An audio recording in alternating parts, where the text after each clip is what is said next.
Bedanya nasib oknum TNI dan polisi yang tuduh pedagang es gabus, ada yang sudah kembali bertugas. Nasib berbeda diterima oknum aparat yang menuduh Sudrajat, 49 tahun, pedagang es gabus pakai spons di Kemayoran, Jakarta Pusat. Kedua oknum aparat TNI, Polri yakni Aibtu Ikhwan, anggota Babin Kamtipmas dan Serda Heri, Bintara Pembina Desa, Babinsa, Kelurahan Utan Kayu. Es gabus yang dijual Sudrajat lalu diperiksa oleh tim keamanan Pangandopol Polda Metro Jaya. Mereka memeriksa seluruh barang dagangan milik Sudrajat. Berdasarkan hasil pemeriksaan, disampaikan seluruh sampel es kue, es gabus, agar-agar, dan coklat meses dipastikan aman dan layak dikonsumsi. Aibtu Ikhwan sempat diperiksa oleh Propam terkait dugaan penganiayaan terhadap Sudrajat. Kini, Aibtu Ikhwan akhirnya kembali bekerja.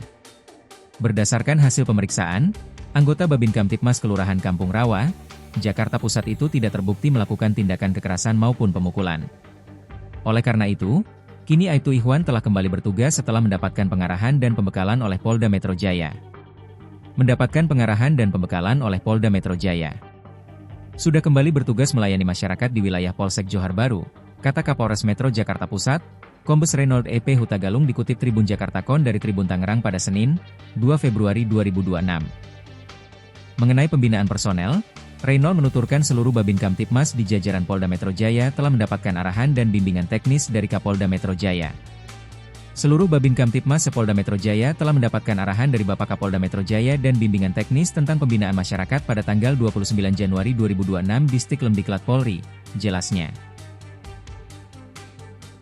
Download Tribun X sekarang, menghadirkan lokal menjadi Indonesia.